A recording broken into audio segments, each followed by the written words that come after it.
Welcome back, everybody. Thank you for joining us. So we're just kind of breaking down what these comments from Barack Obama, and I guess you have to either say anybody who wins a nomination is fit to be president, or you have to say this guy under these circumstances is not fit to be president, right, Doc? I mean, I don't believe Donald Trump is fit to be the president of the United States. I don't think that his experience, his temperament, or anything about him lends himself to be qualified to run the country.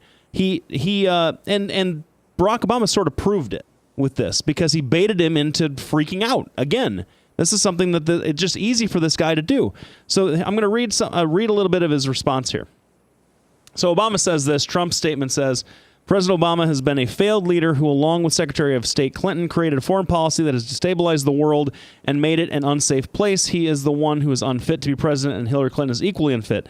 Obama and Clinton have single-handedly destabilized the Middle East, handed Iraq, Libya, and Syria to ISIS, and allowed our personnel to be slaughtered at Benghazi. Then they put Iran on the path to nuclear weapons.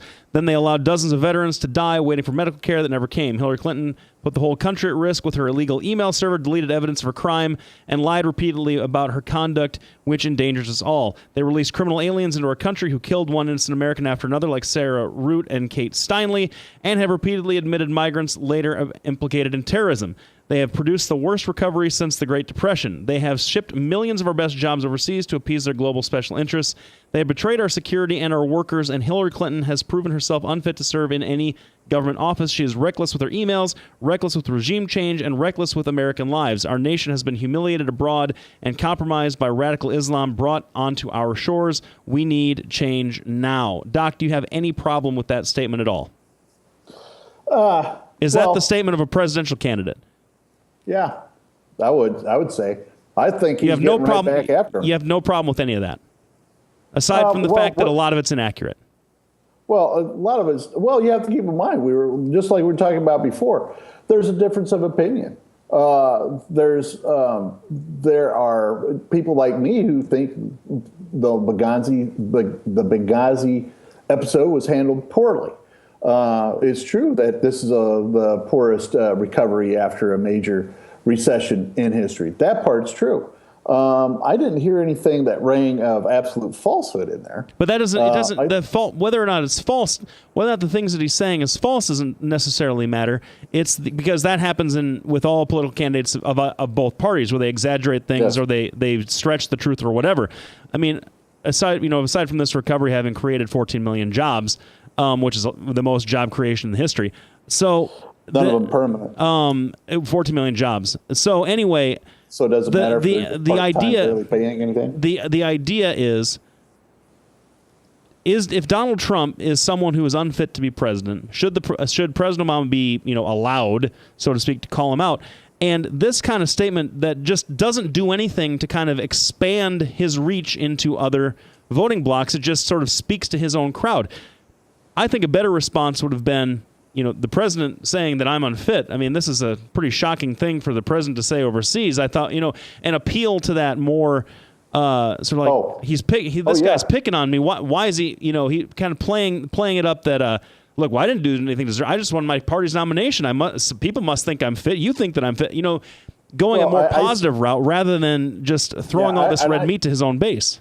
Well, and I see where you're coming from, and I agree 100% with you. Simply because I don't find anything objectionable to his statement doesn't mean that he couldn't have handled it better. I agree with you 100%. One of the things I think is propping up the Democrats is Bernie offered hope. Clinton, in fits and starts, has been offering, hey, we have a hopeful future. Even Obama's out there touting these economic things that supposedly have happened that truly haven't.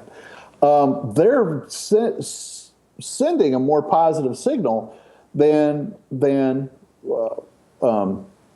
Trump is. Now, part of the problem is we always, the people that go the most negative are always the ones that win. And Trump is already about as negative as you can get, so I'm not quite sure how he's going to get even more negative on the campaign trail. Well, Barack Obama wasn't negative in 2008 or in 2012. Oh, come on. They were attacking Mitt Romney's personal life. They held they had some not surrogate.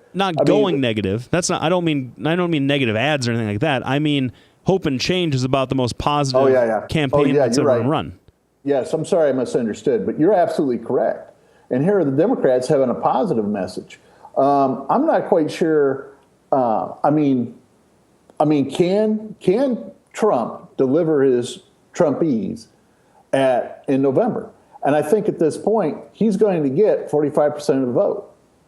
Now, of everybody who's going to vote. Now, that will depend on how much the Democrats can get it out there.